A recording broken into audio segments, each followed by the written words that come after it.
là où Garnet a été fort encore une fois, c'est sa valeur ajoutée, d'être capable d'aller encore plus loin et de faire l'extra mile. Il faut quand même mesurer qu'on est aujourd'hui capable de se projeter, de se dire qu'on passe d'un outil qu'on utilise depuis 4 ans et demi à un outil là en l'espace de 3-4 mois. Et ça, c'est non négligeable. Nous, on ne prend pas des décisions aussi hâtives.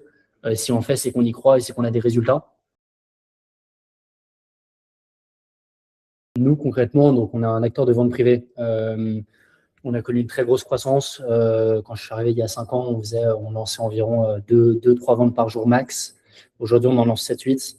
Et donc, en fait, notre enjeu au quotidien, nous, c'est d'être capable d'onboarder les marques très rapidement. De donner un process effortless à la marque. Donc, en fait, lui dire que concrètement, elle a presque rien à faire et qu'on va récupérer ses fiches produits, connecter nos stocks, faire retomber les commandes dans ses flux habituels.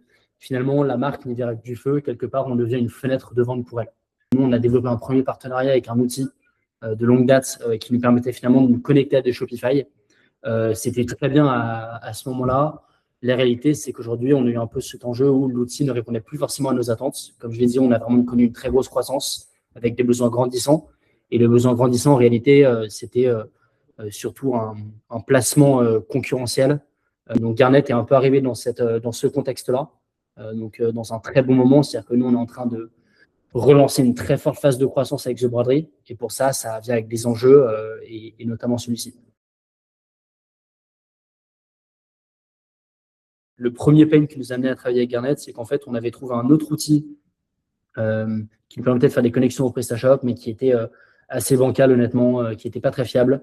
Et on sait que les PrestaShop ne sont pas évidents à gérer. Et donc, on a un peu eu ce premier axe ensemble de trouver une solution pour avoir des connexions simplifiées avec des marques en PrestaShop. On a quelques grosses marques qui restent sur ce CMS, donc ça reste un gros enjeu pour nous. Ça, c'était le premier axe.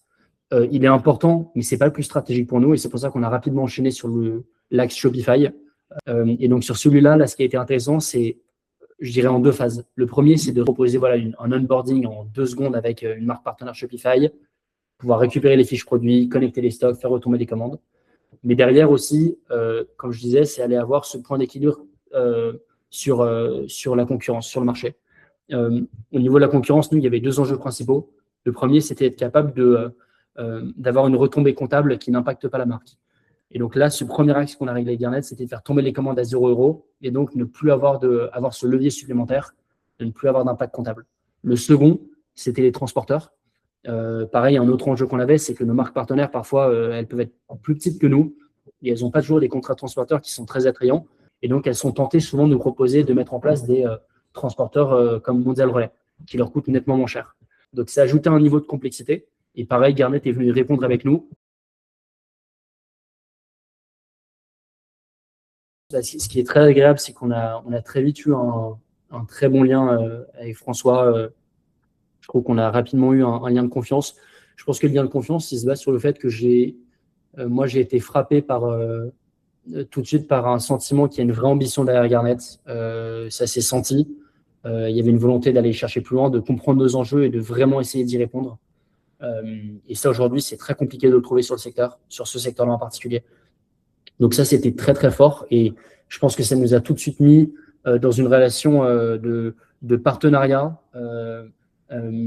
et pas sur cette phase de test qui peut être souvent longue quand on onboard des outils, où il y a un peu une phase de test, on ne se dit pas forcément trop les choses. Là, je sentais qu'il y avait une vraie transparence. On se disait complètement les choses. On était alignés. Ils savaient les outils avec lesquels on travaillait.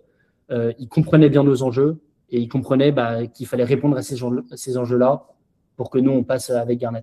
Ce qui est intéressant, c'est donc qu'il y a eu moi, je trouve qu'il y a une très bonne relation. On se parle par mail, on se parle par WhatsApp. Donc, il y a une très bonne transparence, il y a un très bon lien au quotidien. Ça, c'est très, très agréable, honnêtement.